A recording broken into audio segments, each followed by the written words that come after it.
After na ma-identify yung suspect, nagkanda kami ng search warrant sa bahay dito. Napag-alaman namin nag-iwan ng sulat ng suspect sa asawa niya. Nung araw mismo na pamamaril. Anong sabi mo ng sulat? Sabi ng shooter, isa sa mga kadimoy, si Kamandupa doon sa Takaitan. Kaya gano'n ang galit nito kay Missy Kid. Oo. Miss Pipiti po bumay.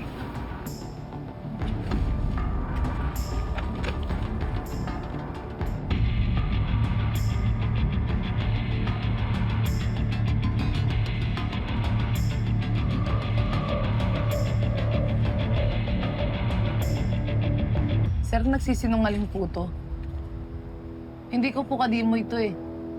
Wala pong Robert dun sa community namin. Ang totoong nakakaalam po si Miss May. Kasi nakilala niya po yung shooter eh. Na natauhan po ni Soraya.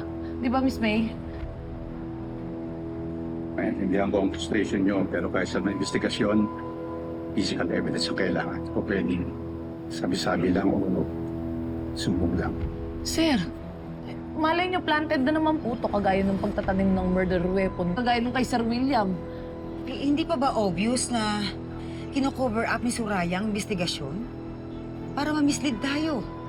Para hindi matrace sa kanya ang assassination attempt. Minauno kayo, pero ginagawa lang mo namin na ayon sa batas. At base ko sa sulat na yan, talagang si Gideon ang hitman to commit a crime. Not unless may mapasunta ko itong evidence. Otherwise, case closed na po ito. Ay, hindi.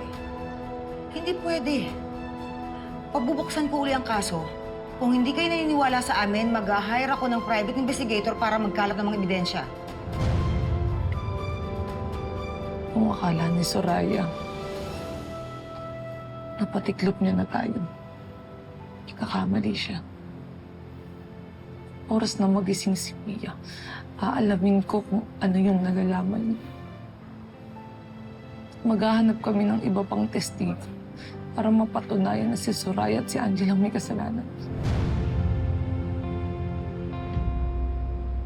Siguraduhin mo wala nang daya yung CCTV footage na papakita mo sa akin, ha? Wala na ho talaga, sir. Hindi ko na ho kayo lulukohin o tatakbuhan.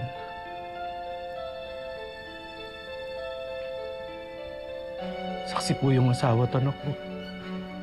Siguraduhin niyo lang po na tutuparin niyo yung pangako niyo na hindi ko silang mapapahamak sa paglantad ko. But that still doesn't justify ang paggawa ng masama dahil ang takot ka para sa anak at asawa mo. May ibang paraan para labanan ng mali. Pasensya na po talaga, sir. Ito na lang ho yung pambawi ko. Tinago ko po yung unedited version ng CCTV footage.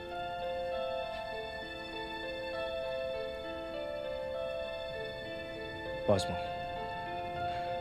Sa timestamp pa lang ng pagpasok ni Soraya, that already makes her a suspect.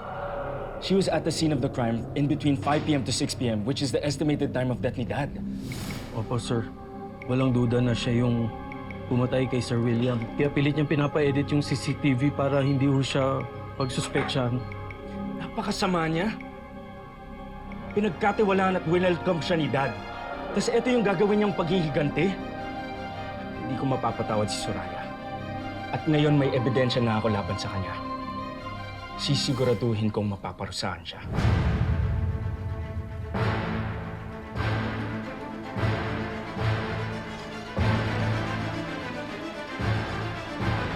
Gemma, baka mamaya na ako makauwi ah. Kakarating lang namin ni Miss May dito sa resort eh. Doon nagpapahinga siya sa taas, sa guest room, baka napagod. Okay. Eh, may progress na ba sa investigasyon, Besh? Yun nga eh, wala pa. Gemma, baka naman pwede akong humingi ng tulong kay Kaloy.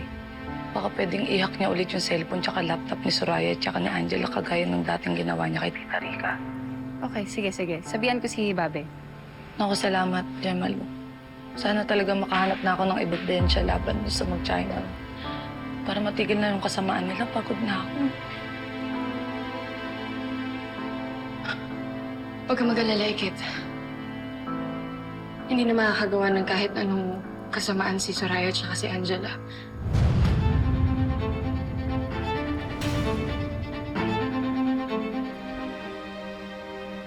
Gemma, tawagan na lang ulit kita mamaya, ha? Sige, Besh. Bye-bye. Pia, ba't nandito ka? Di ba dapat nagpapahinga ka muna? Nabigyan ako ng pangalawang buhay dahil sa'yo.